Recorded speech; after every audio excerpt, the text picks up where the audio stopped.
Well, it was probably 1982.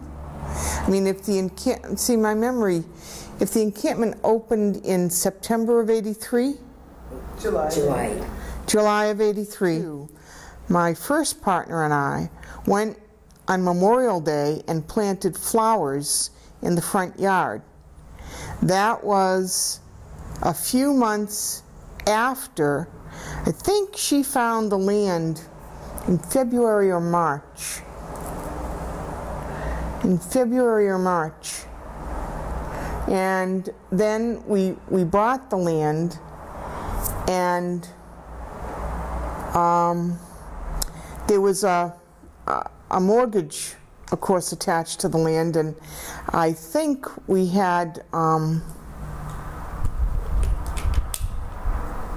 don't think the encampment, I don't think it was 3 months that we had to get that land ready. It was much longer than that, because, man, I mean, there was a house there and there was a barn. There were no other structures on the property, and so we had to put down trench lines, trenches for water lines, and find sinks and bring sinks in, and rent porta-johns and put up more than a lean-to. It was kind of like a open barn kind of thing, where we would have workshops and major events, and that was in the front of the property more. In the back, there were tent areas, and that's where the women stayed. They didn't tent right up front. And the back of the property backed up to the Seneca Army Depot, to their fence. That's why it was so ideal.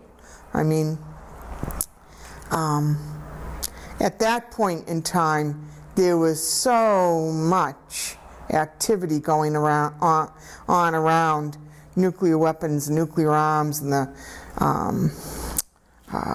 the missiles going to Europe, and women from England came over and joined the encampment. England Common, or no? Greenham Common. And I think it was the Trident missiles, if I'm not mistaken, that were going to be shipped from Seneca to England. And they were also putting together the parts of the neutron bomb at Seneca. There would be planes flying in from Palo Alto in California, landing with one piece, and then planes coming in from New Mexico and Arizona with the other pieces, and they would be stored at Seneca in bunkers. And the bunkers were pretty much identified, although every, I would say, 7 to 8 days, they changed positions. They moved everything out of one bunker to another and switched them, so that no one could actually know at any given time exactly where those things were, because there were a number of groups that were in such opposition to this stuff that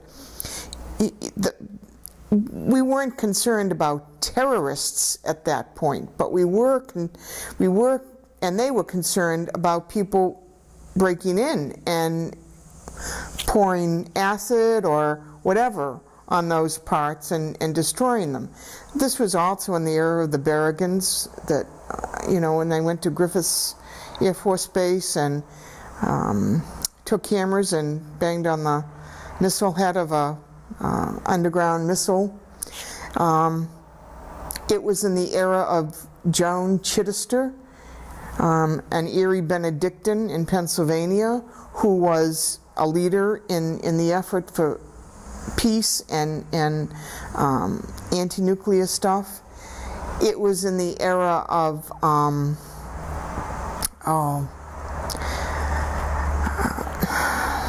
a doctor in the Southern Tier, Matlin, I think his name is, was it Matlin? Arnie Matlin, who was organizing activities, protests all over the place. It was in the era of CANA, Catholics Against Nuclear Arms, who went down and leafleted the workers as they came into Seneca on Thursday mornings, who went there on August 6th and August 9th and blocked entrances and poured blood. Some of those people were arrested, militarily arrested and held, but then released. It was such a radical time and an exciting time to be in the movement, in this tremendous onrush of people who were opposed to war and wanted peace. And we had been through the Vietnam War, and most of us had demonstrated, been in Boston and watched people burn their draft cards and, you know, all of that stuff. Here in Rochester, the Catholic Worker was, tremendous leadership from them in terms of anti-nuclear stuff. Peace and Justice Commission, Metro Act here in Rochester. All of those groups were just chomping at the bit to stop this escalation of weapons, and sending them to Europe became such a threat to world peace, and it wasn't a far reach from there to total, you know, small, contained nuclear war. And man, it bore a hopeless generation of young people because they were impotent to do anything, and they lived under the fear of being annihilated and thinking, well, the world's going to come to an end anyway, so why do anything? And to some extent, I think we still feel that impotence with the current administration, and it's not looking much happier in the future. But the Women's Peace Encampment stood for actually women to be free, to have their own space, to do their own protests with a feminine and a feminist perspective. There were separatists involved, there were Betty Friedan followers, there were Now followers, there was just a mixture of people who came together. Men were not allowed on the property. Men could not go beyond actually the frontage there. They couldn't go into the house. Some men took great exception to that. Some men were very supportive and would come down, and on days when they knew that there were workshops, they would offer child care, you know, for the women who had children. Although the encampment did that too.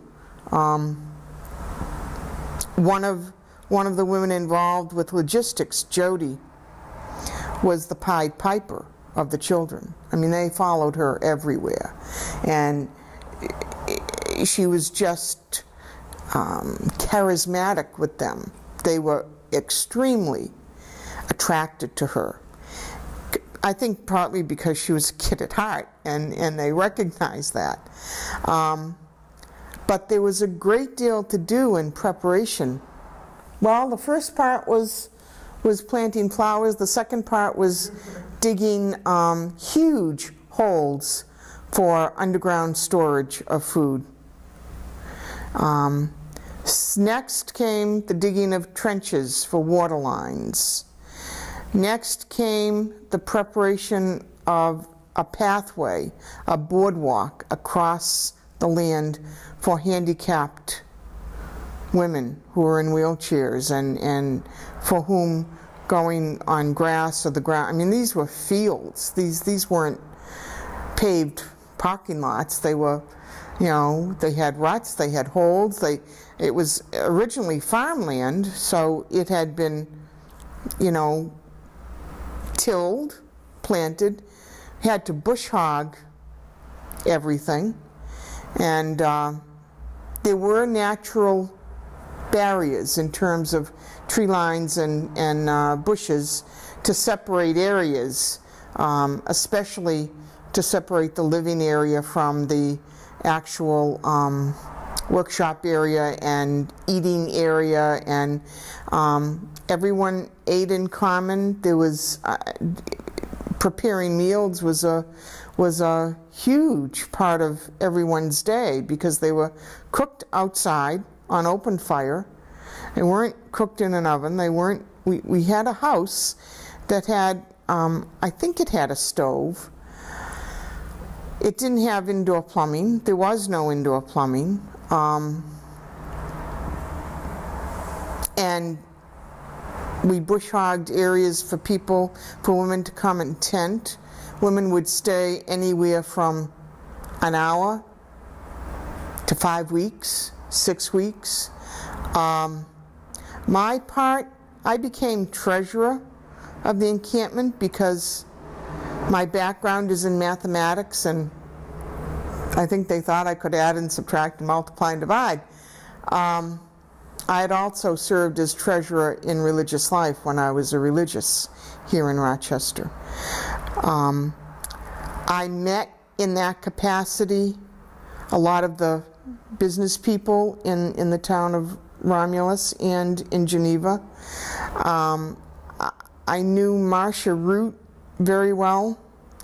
Marcia was the woman who devised the water lines, planned it out, also found, I think it was 1,000-gallon tank that would hold water, because there was a well on the property, but it could not adequately serve 500 women. And at times there were anywhere from 20 to 30 women to 500, 600, you know, and it was just, it would have been too much for the land to be able to support that. So she found the 1,000-gallon water tank. It was plastic, had it trucked in, had it positioned by the barn in back of the house, and we ran water lines off of that. And it had to be tested every day. The health department came and approved it as a clean source of water. We had water trucked in every day, practically in the height of the activity. I did banking. I counted money.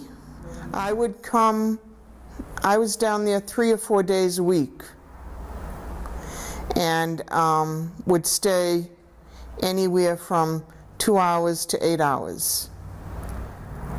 My partner and I, she had adopted a child, Sam, and Sam would come down with me, and Lynn, all three of us would come down, but we often took women back with us for a weekend to, you know, who had been there for a number of weeks volunteering to do different kinds of jobs or do workshops.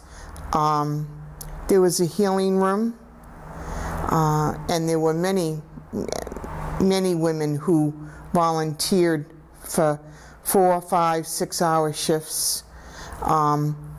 There were nurses, medical volunteers who were there in the event that anyone got seriously hurt or injured. It brought together an incredible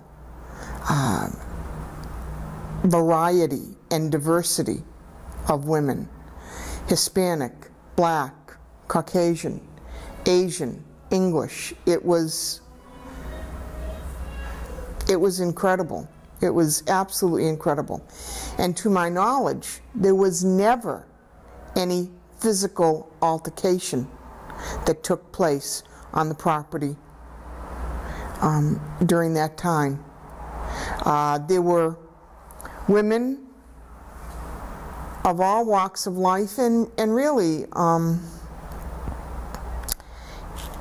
as most groups similar to that do, they attract a fringe element as well. But the women who came were worked with, included, given jobs. I mean, everybody had a job to do, either, you know, picking up pieces of wood for the fire, or washing out sinks every day, or, you know, innumerable things, sweeping off the boardwalk, sweeping out the meeting space, making signs, putting up posters, on and on and on. So everyone who came participated in either the maintenance or participated in the workshops. And we asked for donations. We asked for people to make donations. There was never a set fee or a set donation that was expected. Women gave what they could. The land, a woman whom I think you're going to interview later this afternoon, Claire, put her house up in the city on a 90-day note. And the day that the note was due was the day that she received the money.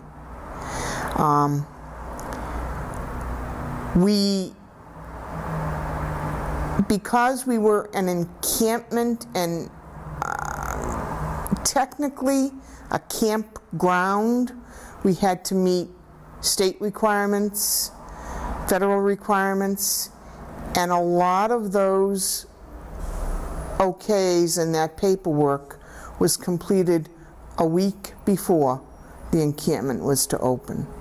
And the money came in envelopes, through the mail. It came in by checks. People would come and drop off money. We had a donation basket out in various places, and I think Chad or someone would go around and collect that money and bring it to me, and I would count it and make out the deposit slip, and I would pay the bills. And because we had to pay for the water, we had to pay for food. Do you remember if was money coming from all over the country or all over the world? All over the world. There was money coming from England, from France, from Mexico, from New Zealand, from Australia. It came in from everywhere, because as the encampment became more known, it just wasn't the United States. And I can't tell you how many states people came from. I think not. Yeah. I don't think there were. It was all volunteer. People, no, Shad and Jody, I do not believe were paid.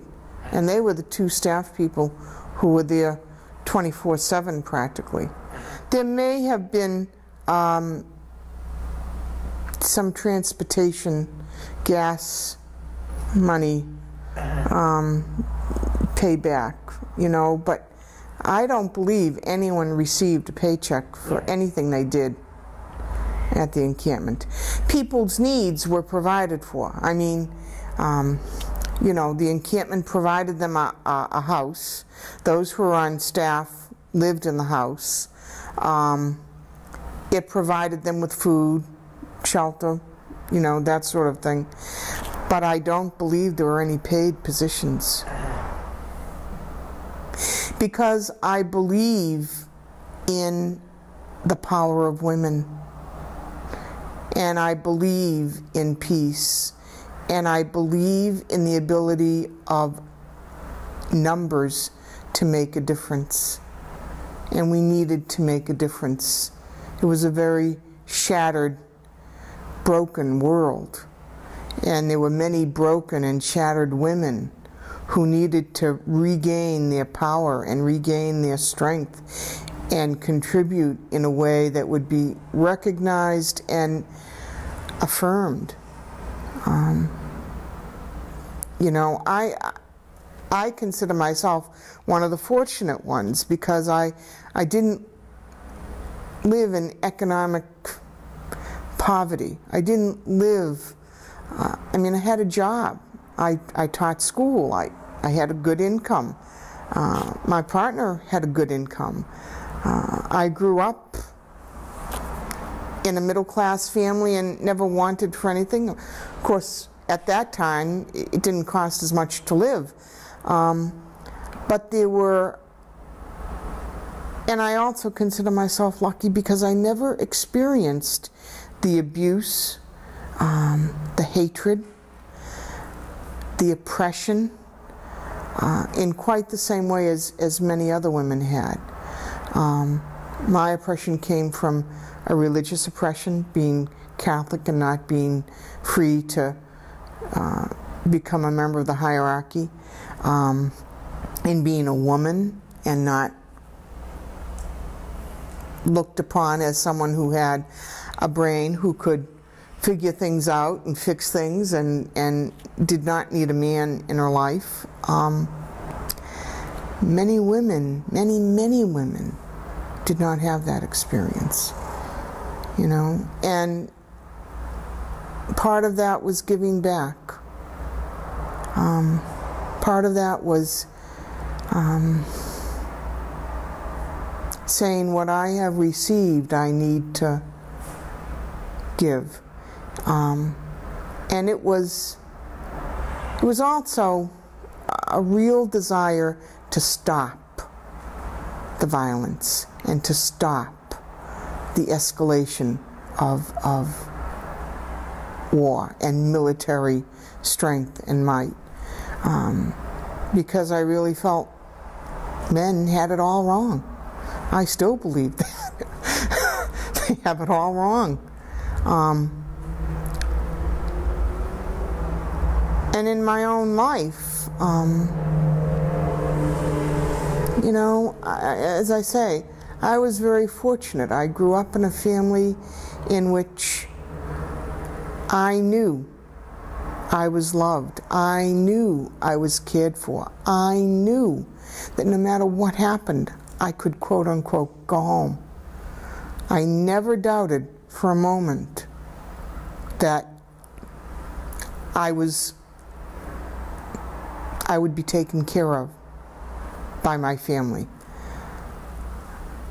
I taught school, and, you know, children come to you with all kinds of brokenness. Many children don't have that. The future generations of the world at that time, I recall thinking, you know, yes, I'm doing it for me, but I'm also doing it for them, because I did not want them to grow up in the same environment that I had grown up. And also the recognition that everyone, regardless of who you are, has value, has worth, can contribute, and can therefore be successful in what they're doing. And I mean, I gotta tell you, I thought the women were crazy trying to dig underneath the fence with spoons. I really did. I thought, oh my God, it'll take them days. It didn't. It didn't. And when they did it and they crawled underneath, of course they were met on the other side by the military police and so forth. But you know, it was such a sense of not only accomplishment, but there was such energy generated in that. You know, it was climax. And it was great. It was great. And we always had contact. Well, I shouldn't say that. We would call the depot and make sure that the women were okay. And initially they would let us know what gate they were going to let them out at, because there were a number of gates. But as time went on and they knew that this wasn't going to end, they didn't let us know. They just dropped women off wherever. And we would drive around and drive around and wait for that to happen and pick them up, you know? And people would go back and do it again and again and again. And not violently, not with, I mean, there was a lot of training that went on prior to a woman taking an action, because we didn't want to use the same kind of victimization on the military that had been used on us. And so women were taught, make eye contact, try to begin a conversation, be gentle, do not resist, you know. That wasn't the way. That wasn't the method. There were a lot of people who looked at us with suspicion initially. But over the course of that first year that before the encampment opened, and then when the encampment opened, they began to see that we were not going to destroy their town, that we were not violent people, that we actually improved the economy, and that we actually spent money in and around Romulus. Negresco's restaurant on The Castros on 96. 96. I mean, we went there practically every Sunday for breakfast. Stopped there on the way home. Stop in Geneva at the Italian restaurant. I can't remember what the name of it is, but now, you know. So we brought money into that community, and it was sustained. For me, what I learned a great deal about gentleness and the transformation that had to occur within myself from anger to quiet, active resistance, and not, I mean, I'm very much and have been a bull in the china shop. I mean, you want me to not have the missiles go? I'd go out on the tarmac and, you know, pour acid on the runways and destroy them so that the planes couldn't land and couldn't take off. Of course, that would definitely incarcerate someone, because that's destruction of federal property and expensive to rebuild. But you know, that whole experience, and my experience in the peace movement before that, transformed my own sense of physical outburst and violence to something much quieter and much deeper that, I mean, continues to this day. That's why I do what I do. I believe that people need to be free. I believe children need to be accepted for who they are and what they are. I believe they need to have given to them the opportunities to reach their potential and not be abused and violated by words, deeds, or physical action. Women have gained a great deal over the past 10, 12 years in terms of work, employment, their place in the world. But I look at the encampment as having been the catapult for many women to assert themselves in their own lives and become the master of their destinies, because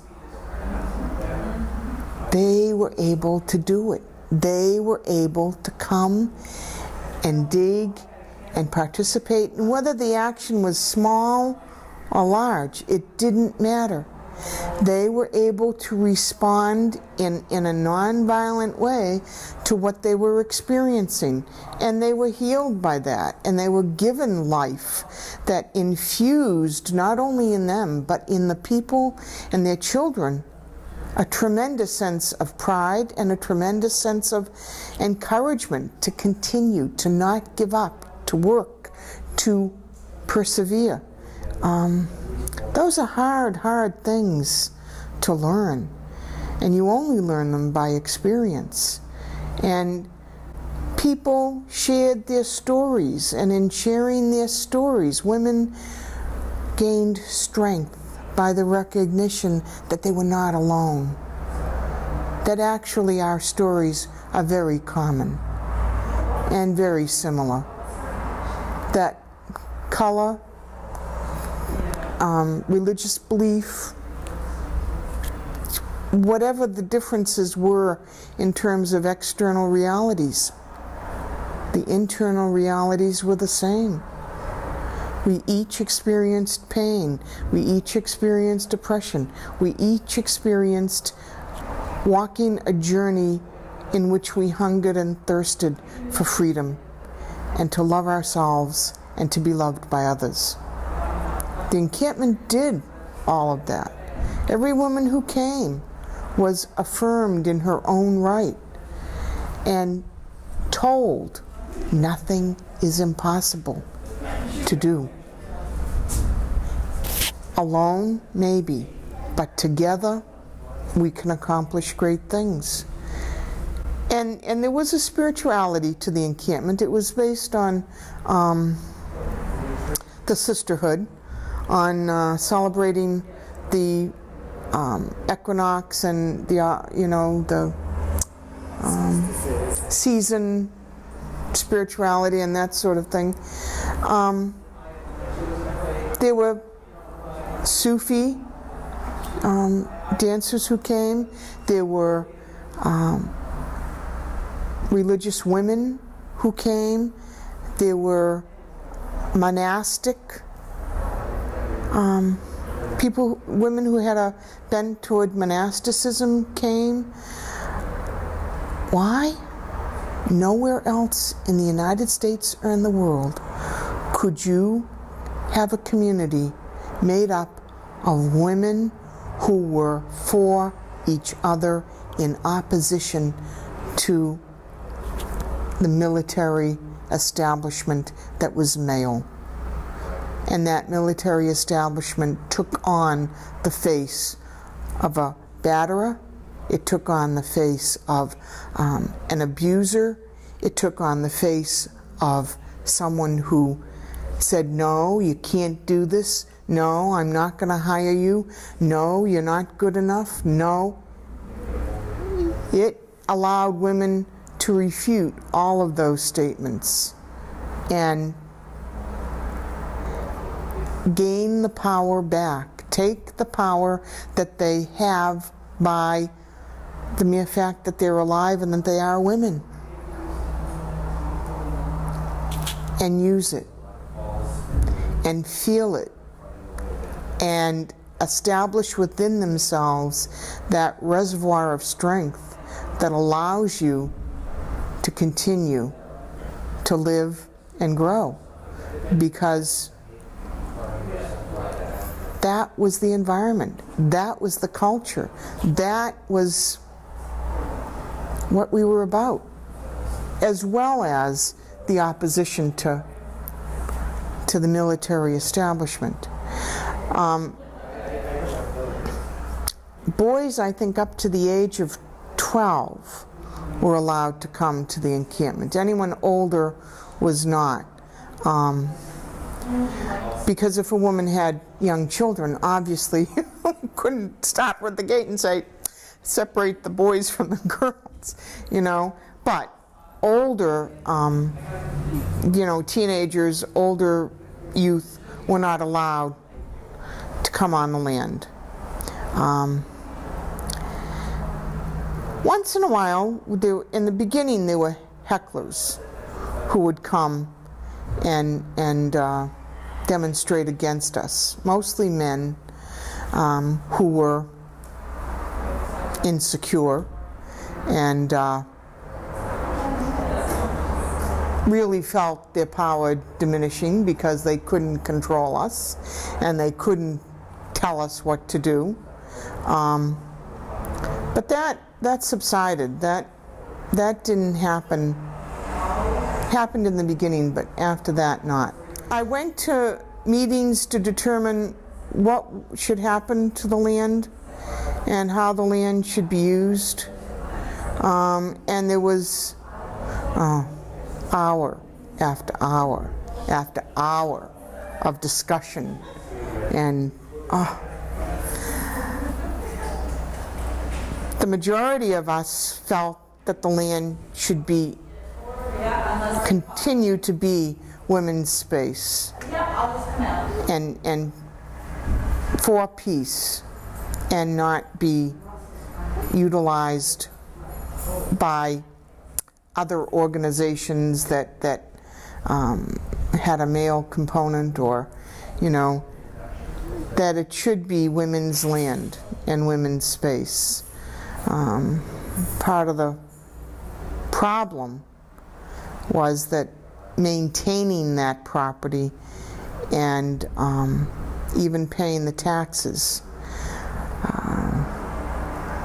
I think we gained enough money from the encampment to continue that for a couple of years, but long term it would not have been sustainable.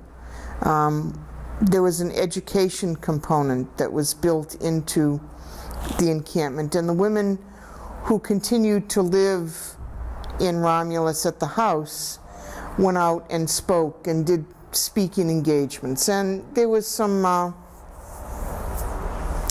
research done in terms of the effect of the radiation that was stored there from the Manhattan Project and the number of cases of cancer and etc. And statistically, Seneca County has a higher incidence of cancer than any county in the 9 counties in this region. Well, the land was paid for, so the only real capital expense was taxes. And the taxes weren't that high because it was, you know, rural farm country. But the actual encampment, it was a year that the encampment was up and fully functioning and running, where we could have hundreds of women come. After that time, staff went on to other things. I mean, they stayed on for a while, but we didn't maintain, for example, a water supply. We didn't maintain the cold storage was there and all of that, but there wasn't someone cooking constantly, and, you know, I mean, it was just people moved on in their own lives. And it was for a year also because that was the time frame in which the missiles were going to be sent So we kind of, you know, Correct. bookmarked it in that way. And it wasn't immediately. I mean, you know, in terms of like the encampment ended on September 1st and September 2nd, there was a meeting. I mean, toward the end, people were coming still, but they were told that, you know, once they left, no one else would come. And I think there was maybe an arbitrary date set where they wouldn't accept campers anymore and that sort of thing. And then I think probably a month or so after that, there was a meeting on the land, Leanne and Twilight, and they were in that group, Cindy Sangre, Lynn, my partner, myself. There were probably 25 women. Again, it drove me crazy. I mean, having lived in community with 10 women and trying to reach consensus with 10 was nearly always impossible until the superior made a decision. So I'm thinking, 25 would just be cataclysmic. It went on and on and on and on and on. And if someone didn't agree with the decision, we would discuss again, and we would talk again, and we negotiating all of the fine points. I mean, it was incredible. Eventually, the 1,000-gallon water tank was removed, and with not so many women living there, there was some vandalism that was done, not against the encampment, just, you know, kids out on a joyride who thought it would be fun to do A, B, or C, you know. Most of the structures during the encampment had been painted by women. On the barn right next to the house, there was a huge spider web painted. And there were other feminist and spiritual symbols painted all over the place. And it was obvious that it was cared for and people were there, and so no one really trespassed. You know, there was no attempt to do anything that would have been destructive.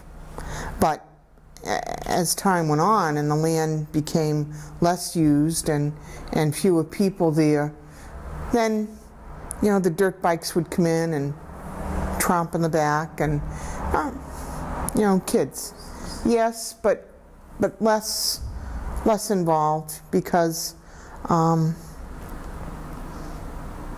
well, I had a full-time job, and I had a child and a partner, and probably 1985, 86. Yeah. During the encampment, there was tremendous harassment from the military. Tremendous harassment. They would use helicopters and fly over the encampment at night, shining lights down, and they would do that at any time, sometimes 3-4 times a night, trying to, quote-unquote, find whatever. I think they were really looking for pot growing and trying to figure out if we were all high, but we weren't. Not that kind anymore. You know? So they patrolled much more frequently. Much more frequently. We caused them to do night patrols and day patrols all around the perimeter inside. There was a road. One of the things that I am most proud of that the encampment did was on the water tower. Do you remember the water tower? The military had a water tower and it had printed on it mission first and people always. And the women climbed over the fence or got in, climbed the water tower, and painted out mission first. And they never were caught. They were and the water tower was in plain sight. I mean, you could see it from the main gate. I saw it after it had been done. Yes, it was done at night. And I didn't stay at the encampment at night. It was great. It was great. Just simple paint, you know? You don't have to do any damage. You just had to repaint it. Members of Catholic Worker had gotten inside Seneca unknown to anyone and reconnoitered the bunkers and that sort of thing. That's how, and aerial views, of course, were taken, and I mean, yeah. Secure facilities are not secure facilities. You know, no matter how much you think they are, there's always a way, always a way. The painting thing has a history with it because prior to that, in Rochester and after that, violence against women would throw balloons filled with paint at billboards, especially like black velvet billboards, in which the woman was objectified as a marketing tool, and so paint and throwing paint was not seen as a destructive action. I mean, yeah, would they have to repaint it? Sure. But what does that cost? They don't have to rebuild anything. They just gotta get some white paint and do their thing again, you know? And also that happened in pornographic bookstores. Women would... You guys giggling. I know. Well, Rochester women did some pretty funny things in those bookstores. Yeah. But they, again, would bring in balloons filled with paint and smash them against pornographic books, and it was, you know, it was destructive in some ways, but it was not violent. Civil disobedience and that kind of, I mean, that's very similar to the Berrigans or anyone pouring blood at the Pentagon, because the Pentagon is marble. The blood seeps into the marble. It cannot be gotten out. I mean, it can't be. You can wipe it away, but the blood will always remain there. So were they going to tear up the marble floors and redo them? I don't think so. You know? So, and civil disobedience comes out of a faith perspective and a conscience perspective that says there is no other way to make clear what the offense is and what we're fighting against. I mean, the women didn't decide to paint the fence. Women didn't decide to paint a barracks. Women didn't decide. What did they choose? They chose the symbol which most violated them. Mission first? I don't think so. I don't think so. You know? So, and the same with other actions that were taken. Did they tear down the fence? No. Did they cut through it? No. They dug underneath it. What happened after that? They dug trenches around all the fence and put another 3 feet down. You know? Well, okay. Did it cause them to be diverted from their mission? Well, they may have thought it included their mission, but yeah, the money that it took, whatever that cost, at least it didn't go to sending weapons. You know.